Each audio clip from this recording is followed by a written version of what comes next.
Estamos de volta com o Casa Científica, o podcast oficial da Santa Casa de Feira de Santana. Feliz por estar aqui com você, nos ouvindo, nos assistindo, ao lado do meu amigo Edival. Olá, Rodrigo, um prazer estar aqui com vocês, mais uma vez, nesse episódio do Casa Científica. E hoje temos uma convidada super especial que vai falar de um tema que certamente será muito importante para você, que é o AVC. Fique aí que voltamos já.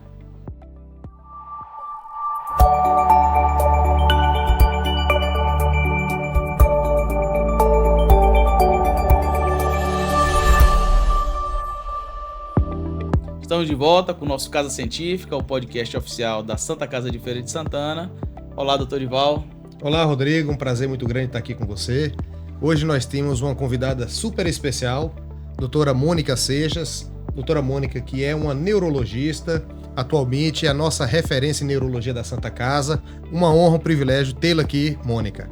Olá, eu gostaria muito de agradecer o convite para o podcast de hoje e falar que é uma satisfação estar aqui falando sobre neurologia e principalmente sobre esse tema de relevância, clínica. Pois é, Mônica, AVC é um tema extremamente importante para a população geral, para a população trabalhadora na área de saúde, porque integra essa grande síndrome, essa grande problemática que são as doenças cardiovasculares, que são responsáveis por grande parte da mortalidade em nosso país e no mundo. E aí eu gostaria de começar com o básico. O que é AVC? Certo. Então, o AVC, ele é uma alteração da minha função cerebral que a gente coloca como um déficit neurológico agudo decorrente de uma alteração vascular. Seja uma oclusão desse vaso ou uma alteração crítica no fluxo sanguíneo cerebral, retiniano ou medular. E esse déficit neurológico é muito importante porque vai muito além do que a gente percebe de força, sensibilidade ou alteração em fala e linguagem. Mas muitas vezes alterações visuais, alterações de equilíbrio também devem incluir nesses déficits e nessas alterações de função cerebral. Bem, Mônica, então uma obstrução na circulação do cérebro poderia gerar um tipo de AVC, né? Eu queria que você falasse pra gente assim, quais são os tipos de AVC e como é que uma pessoa pode identificar uma outra pessoa tendo um AVC, quais são os sintomas, como é que a gente reconhece? Então, qualquer alteração que eu tenha do ponto de vista neurológico agudo, ele deve se pensar que provavelmente é um caso de AVC. Muitas vezes a gente vai encontrar uma outra etiologia. Mas se houve um déficit e esse déficit foi agudo, eu tenho que pensar em AVC porque eu tenho um período para poder fazer alguns tratamentos que a gente vai discutir. E aí, se eu percebo que uma pessoa perdeu a mobilidade, que a gente fala de um dimídio, de um lado, a sensibilidade, se uma pessoa alterou a fala, alterou a linguagem, que é essa dificuldade de comunicação, alterou a mobilização da parte ocular, alterou em relação à parte de equilíbrio, então às vezes até a própria tontura, ela se apresenta como um AVC, eu tenho que imediatamente acionar todo o circuito que a gente fala de tratamento do AVC. Então, como é que uma pessoa leiga, Mônica, assim, falando de uma forma mais abrangente, um popular, um familiar, uma pessoa que não seja da área de saúde que esteja agora nos assistindo ou nos ouvindo, como é que ela poderia desconfiar de um AVC e assim acionar o serviço móvel de urgência, o SAMU conhecido, né, 192, como é que ele pode suspeitar? Quais seriam as características mais frequentes que fariam com que essa pessoa pudesse pensar, opa, meu familiar está tendo AVC? Pronto, isso é muito importante, porque quando a gente fala de AVC, a gente percebe que existe um fluxo de pacientes que chegam tardiamente na emergência, justamente por essa dificuldade de reconhecimento. Então, hoje, a gente coloca alguns sintomas, tá? Que coloca até a própria sigla SAMU em específico, para tentar melhorar a cultura e trazer informação para a população, que colocando justamente isso. Então, se o paciente tiver algum déficit da parte motora, que a gente fala que é a fraqueza, se o paciente tiver uma alteração no desvio da parte de comissura labial, que a gente fala que é o sorria, né, o abrace, para mostrar que tem esse déficit motor, e repita uma frase ou uma música, a gente percebe tanto a alteração da fala como a linguagem, e imediatamente a gente tem que acionar esse serviço. Ou seja, se a pessoa ela não movimenta, perdeu o movimento do braço, perdeu o movimento da perna, ou está com uma dificuldade, ou completamente, ou parcialmente, se ela está com a boca torta, se ela está embolando a voz, se ela está com uma tontura aguda, assim, que apareceu de uma hora para outra. Então, são indícios, né, que devem fazer com que esse indivíduo rapidamente vá a um pronto-socorro ou acione um serviço de urgência para poder ser avaliado Não é isso, Mônica? Isso. Além desse isquêmico, a gente ouve muito falar assim de aneurismas, de hemorragias cerebrais. E a gente chama isso também de AVC, é a mesma coisa. Separa pra gente essas coisas. Pronto. Então, o acidente vascular cerebral, na grande maioria das vezes, chega a ter 80%, ele é de natureza isquêmica. A gente tem essa oclusão de vaso. Mas em 20% desses casos, ele é de natureza hemorrágica. Então, existe uma ruptura desse vaso. E essa hemorrágica, a gente tem o subtipo, que a gente fala que é o intraparenquimatoso ou subaracnoide. Então, na grande maioria, vai ser realmente a natureza isquêmica, mas a gente pode apresentar também como hemorrágico. E é muito importante porque a manifestação clínica não permite que a gente diferencie de um isquêmico ou hemorrágico. Então, Não tem como saber só só a tomografia. Então, eu não consigo definir nenhum tratamento para esse paciente antes de submetê-lo a um exame de imagem. Agora, Mônica, eu tô aqui com um cardiologista, né? Eu já aprendi muito com ele, com esses 11 episódios, né, doutor Erival, de Casa Científica, e eu já sei que o tempo é músculo. No caso do infarto agudo do miocárdio, quanto mais rápido você puder identificar, mais você consegue salvar músculo cardíaco num sistema de infarto agudo do miocárdio. O AVC seria um infarto também cerebral, né? Então, conhecido como derrame. Isso também vale para o infarto cerebral, para o AVC, enquanto mais rápido a gente reconhece e mais rápido a gente propõe um tratamento que seja adequado, mais chance tem esse indivíduo de viver ou pelo menos de diminuir uma eventual sequela? Então, o paciente que chega com um déficit neurológico, ele tem um tempo e um tempo mais curto do tratamento em relação à parte cardiológica, para que a gente consiga fazer o que a gente fala de terapia de fase aguda.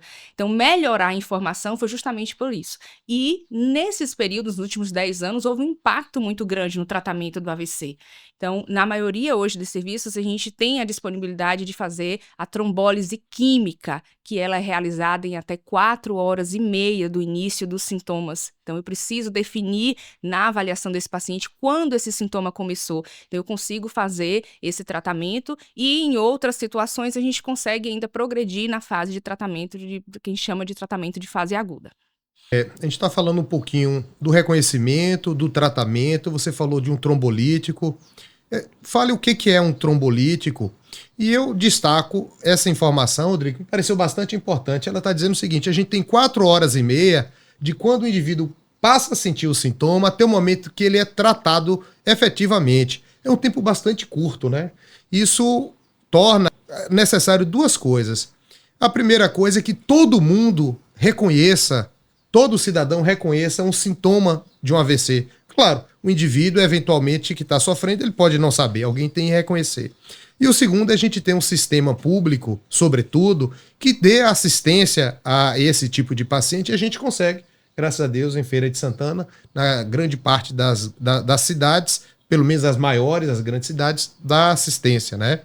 Fale um pouquinho sobre trombolítico, o que é trombolítico, para as pessoas que não conhecem isso conhecerem, e além do trombolítico, quais seriam as outras estratégias de tratamento? Pronto. Então, se eu imagino que exista algum coágulo ou alguma placa com coágulo obstruindo esse vaso, eu preciso usar algum medicamento que consiga desfazer esse coágulo, tá? Então, essa ação de trombólise, né, de trombolítico, que a gente utiliza no AVC hoje, né, em primeira escolha, a alteplase, apesar de existir alguns estudos mostrando que outros fármacos também possam ser utilizados.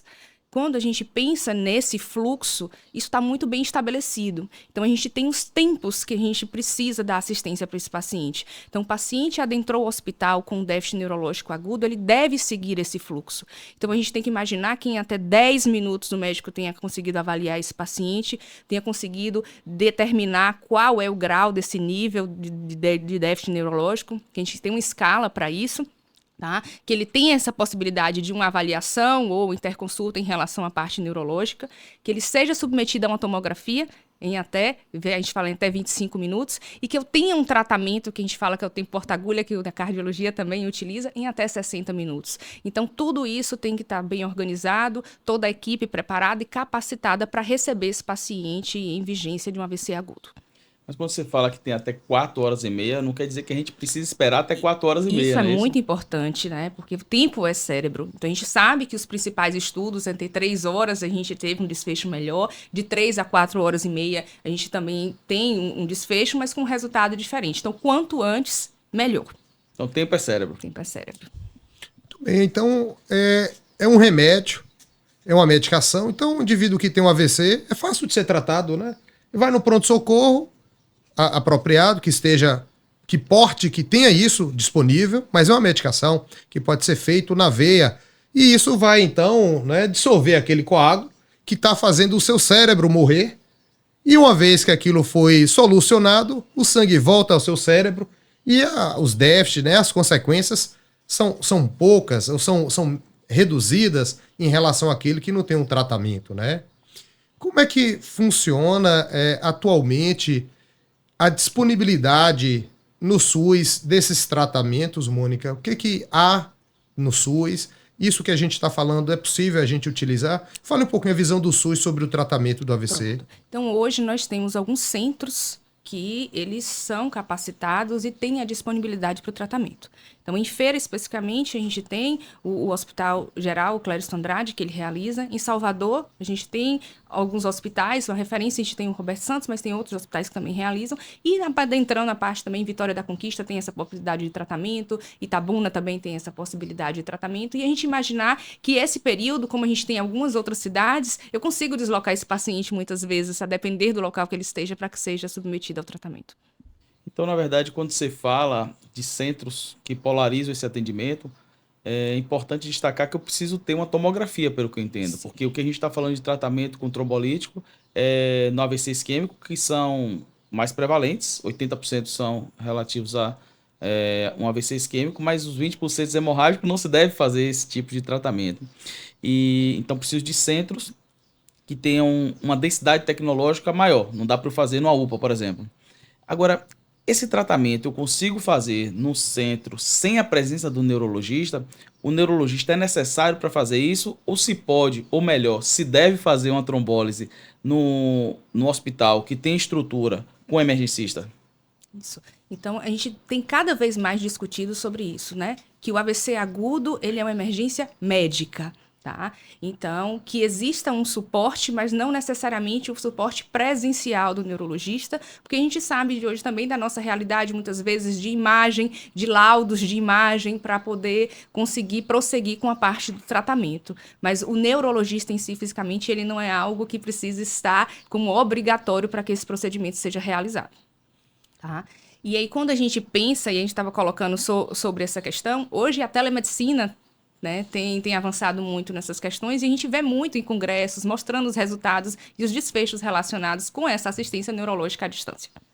Muito interessante essa possibilidade da gente colocar inovação tecnológica, né? Telemedicina, por exemplo, ajudando os médicos que estão ali no pronto-socorro atendendo, né? Uma estratégia que facilita que o neurologista ou que a orientação vá a qualquer local, porque com telemedicina, tendo internet, tendo um computador, essa informação pode chegar em qualquer UPA, pode chegar em qualquer município. Coisa muito interessante isso, né? Onde a gente está caminhando, né, Rodrigo? Eu ouço algumas perguntas assim, e eu vou aproveitar e eu sempre faço aos convidados as perguntas que eu recebo. Recentemente, uma paciente falou comigo, Mônica, assim: minha mãe teve um AVC. Eu tenho uma chance maior de ter AVC? Essa foi a pergunta dela. Eu queria aproveitar, fazer essa pergunta para você e aproveitar que a gente pudesse falar um pouquinho assim sobre o que causa, quais são os fatores de risco, como é que a pessoa que está nos ouvindo, que não tenha tido, pode se cuidar para evitar que isso ocorra.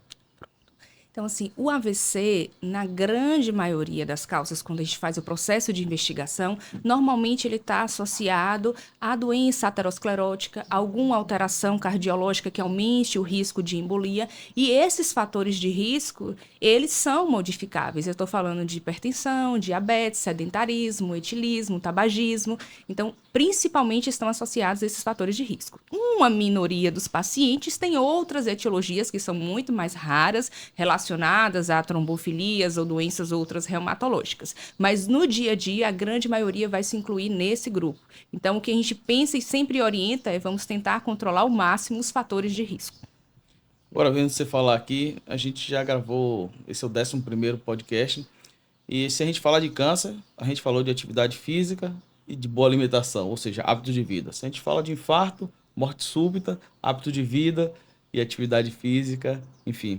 E no AVC parece que é isso também, parece que a grande parte dos AVCs poderiam ser evitados se houvesse uma mudança de estilo de vida.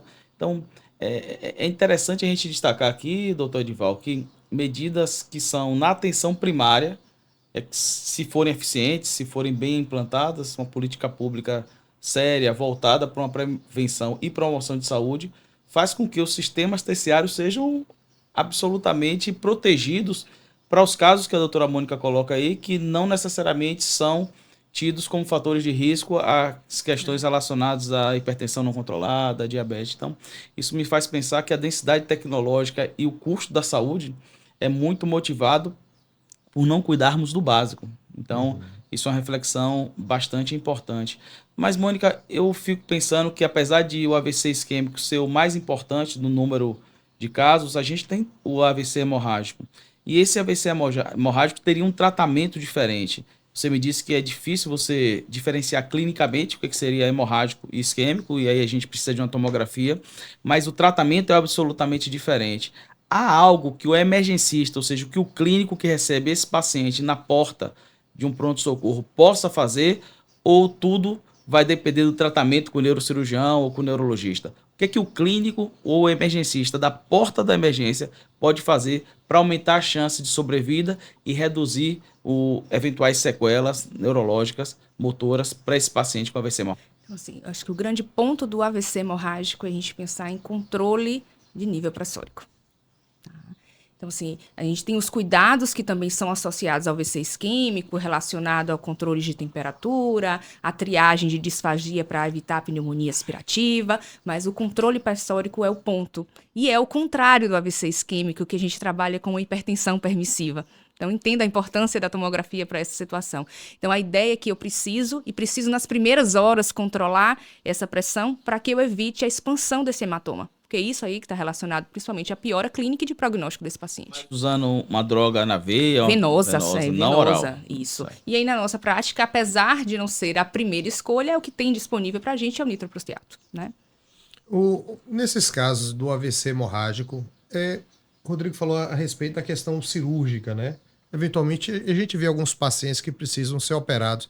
Quem são os pacientes com AVC hemorrágico? Quais são as indicações, assim, gerais, para a gente entender como é que funciona essa questão de neurocirurgia no contexto do AVC? Não é comum, não é o mais comum, a maioria, como você falou, e como o Rodrigo já chamou a atenção, 80% são isquêmicos, são tratamentos clínicos, mas quando é que esses pacientes precisam fazer cirurgia no AVC hemorrágico? Isso. No AVC hemorrágico, a gente vai relacionar muito a clínica desse paciente. Então, o paciente que está evoluindo em piora clínica, e a escala que a gente utiliza para o AVC isquêmico é a mesma escala para o AVC hemorrágico, mas também o critério de imagem.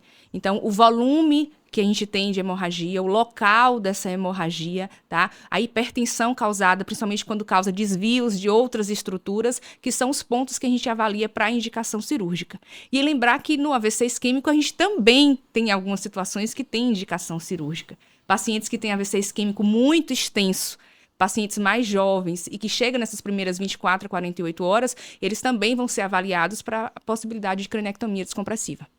E um paciente, Mônica, que chega no pronto-socorro com AVC, ele necessariamente precisa ser internado ou eu consigo atender ele, mandar para o ambulatório lá com você?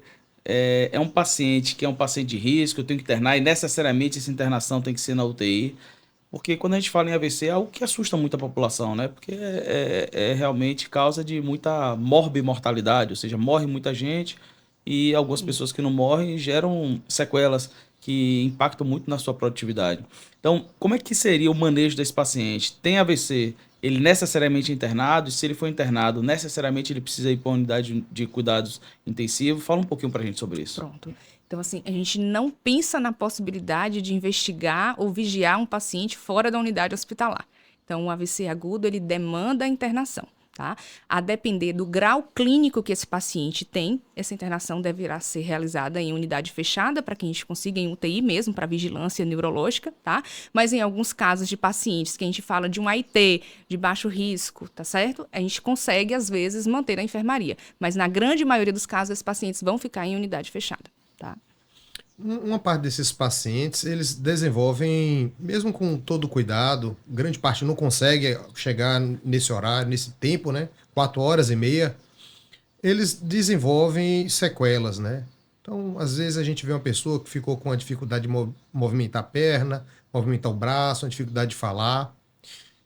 Como é que é essa recuperação, Mônica? Assim, o paciente hoje está com déficit, tem condição dele se recuperar com o passar do tempo? Como é que funciona essa evolução desses déficits? É outra questão que eu sempre ouço bastante.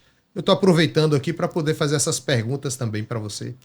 A reabilitação mudou muito a assistência desses pacientes, né? Então, tem se avançado muito em questão de fisioterapia, fonoaudiologia, depender do déficit que esse paciente tenha. E aí eu deixo sempre bem claro para os pacientes que todo aquele tratamento que a gente está fazendo de investigação, exames, é mais para a gente poder definir a causa daquele AVC. E que todo esse processo de melhora clínica é altamente dependente do processo de reabilitação.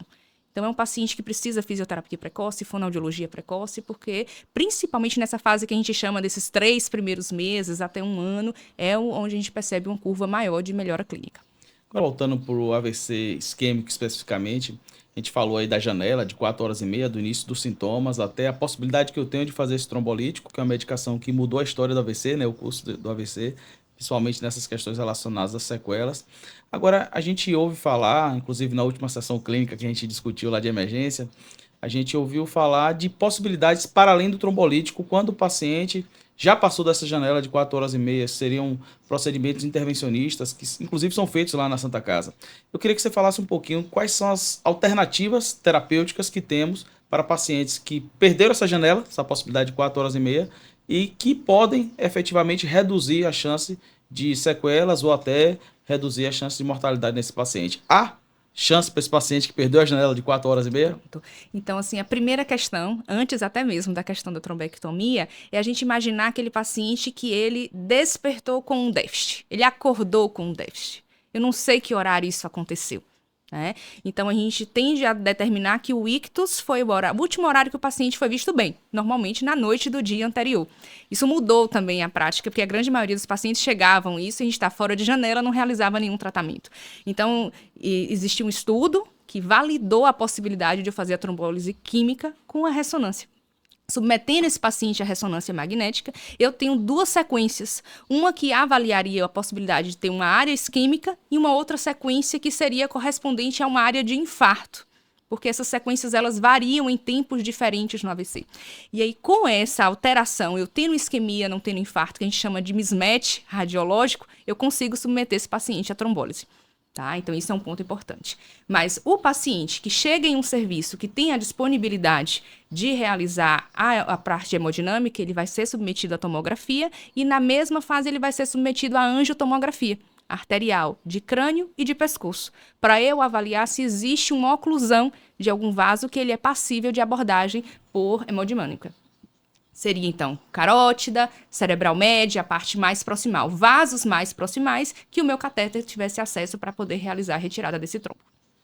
Esse procedimento, então, a gente pode fazer 4 horas e meia trombólise e depois ainda pode fazer uma possibilidade de fazer um cateterismo e fazer uma intervenção na circulação do cérebro. Até que horas a gente pode fazer isso? Pronto. Isso varia muito em relação à imagem e à questão de clínica e imagem. Mas a gente tem vários estudos. O que mais prolongou foi o de 24 horas. Tá? Mas a gente tem estudos com 6 horas, com 10 horas, com estudos com 16 horas, mas o maior que a gente tem é até 24 horas. Se eu tiver uma imagem que seja passível de submissão, não tem a área isquêmica muito definida, esse paciente tem um NIH que a gente fala, né, que é essa classificação clínica que permita que eu faça esse procedimento, ele pode ser realizado. Isso mudou muito a assistência, a gente mas imaginar também que não é todo paciente que tem uma oclusão proximal, isso é raro, a maioria dos pacientes às vezes tem oclusões mais distais. Quando a gente avalia o grupo de pacientes que tem assistência com AVC, é a minoria que é submetida à trombectomia, que tem os critérios para ser submetido à trombectomia. Mas de qualquer forma já é uma alternativa a mais, né? Que não existia. Inclusive, recentemente entrou no rol do SUS, claro, para hospitais que são habilitados especificamente para fazer a trombectomia mecânica, ou seja, laboratório de hemodinâmica, uma habilitação federal, mas que certamente aí nos próximos 3 a 5 anos estará muito mais disponível e muitos mais pacientes serão beneficiados.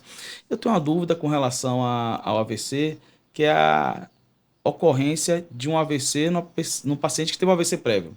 Ou seja, o paciente que já teve um AVC, ele tem uma chance maior de ter um novo AVC, ele costuma ter um novo AVC, e se sim, há algo que a gente possa fazer ou é ao acaso? É algo que a gente não consiga reduzir essa chance? Quando o paciente interna no primeiro evento, a gente faz todo um processo de investigação para encontrar a causa. Tá? Em 30% a gente não encontra a causa. E a gente acaba fazendo uma profilaxia secundária para esses pacientes, e quando esses pacientes retornam com um novo evento, e esse novo evento ele não é decorrente de falha no tratamento, porque muitos pacientes usam irregularmente a medicação, a gente fica naquela questão de que, poxa, não encontramos, tem alguma outra etiologia aí e recorreu esse evento. Então, a grande maioria dos casos, a gente acaba aprofundando nesse processo de investigação para tentar encontrar a real etiologia do evento. Muito bem. Depois de um AVC isquêmico, ainda dentro do que o Rodrigo está provocando aqui, na verdade, que é a forma, talvez, o que eu estou entendendo é a prevenção, né? Você me falou um pouquinho sobre pressão, um pouquinho sobre diabetes ou colesterol. Resuma pra gente, assim, num paciente habitual seu, de consultório, que você atende, que teve um AVC, quais são os cuidados que você tem com esse paciente, quais são os tipos de medicações comuns que ele precisa usar, essas medicações usa durante quanto tempo, sobretudo, assim, essas doenças crônicas. Fale um pouco sobre isso pra gente. Então, assim, em relação primeiro à profilaxia, né, dependendo da causa desse AVC. Então, houve uma estenose em um grande vaso, território carotídeo, esse paciente extracraniano ou intracraniano, esse paciente vai ficar com dupla antiagregação e estatina. E geralmente essa dupla antiagregação a gente faz com a S e o clopidogrel. Esse clopidogrel se mantém por 3 meses e a estatina com a S é de uso contínuo. Tá? Clopidogrel 3 meses. 3 meses. Um grupo de pacientes que a gente fala que foi pacientes que teve um AVC minor, né, que a gente fala que clinicamente os sintomas foram menores mesmo, é um INEIT baixo, ou foi um AIT, a gente mantém esse clopidogrel por 3 semanas. E depois mantém-se contínuo a S e a estatina. E os pacientes de etiologia cardioembólica, eles vão ser anticoagulados. Então, a gente mantém a anticoagulação juntamente com a estatina. E mantém-se o controle dessa pressão, o controle das questões de dislipidemia, principalmente, que muitas vezes esses pacientes se apresentam com alteração dessas taxas, e controle glicêmico, fora dos fatores de risco que a gente já havia conversado antes. Bom, nós agora estamos nos encaminhando para o final desse episódio, mas eu queria destacar, Edival, como foi importante essa conversa, porque a Mônica colocou para a gente uma situação que a AVC não é uma doença. A AVC é uma grande síndrome, que tem várias causas, várias etiologias, e que tem tratamentos distintos também, e possibilidades grandes de até atenção primária, e principalmente atenção primária, o posto de saúde, lá, a estratégia de saúde da família, intervir na sua causa base e evitar que esse paciente chegue lá na atenção terciária e, evidentemente, muitas vezes não conseguir uma reabilitação ou um êxito no seu tratamento por conta até da criticidade que é a própria doença. Então, eu fiquei muito feliz, muito satisfeito com o bate-papo de hoje, viu, Mônica? Muito obrigado pela sua presença. Você que abrilhanta a nossa instituição, a Santa Casa de Feira de Santana, com o seu trabalho, com sua dedicação, com sua competência. Nós temos muito orgulho de ter você lá com a gente e eu fiquei muito feliz de ter esse bate-papo aqui com você. Então, doutor Edival, também me despedir do episódio de hoje e deixar aí você com as considerações finais. Bem, faço das palavras de Rodrigo as minhas palavras. É uma honra muito grande para a gente, médicos, profissionais da Santa Casa, tê-la conosco. É uma honra muito grande também tê-la aqui nesse episódio. Eu que agradeço, tá? E principalmente parabenizo a iniciativa e agradeço para a gente poder discutir e falar sobre esse tema, e também estou à disposição, tá? Para qualquer outra discussão, se alguém quiser alguma disponibilidade de alguma outra informação a mais que a gente discutiu aqui.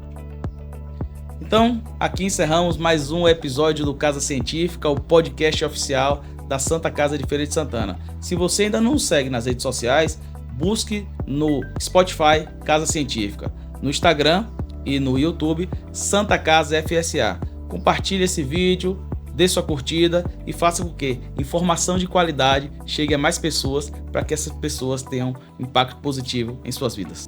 Eu que agradeço, tá? E principalmente parabenizo a iniciativa e agradeço para a gente poder discutir, falar sobre esse tema, e também estou à disposição, tá? Para qualquer outra discussão, se alguém quiser alguma disponibilidade de alguma outra informação a mais que a gente discutiu aqui. Então, aqui encerramos mais um episódio do Casa Científica, o podcast oficial da Santa Casa de Feira de Santana. Se você ainda não nos segue nas redes sociais, busque no Spotify Casa Científica, no Instagram e no YouTube Santa Casa FSA. Compartilhe esse vídeo, dê sua curtida e faça com que informação de qualidade chegue a mais pessoas para que essas pessoas tenham impacto positivo em suas vidas.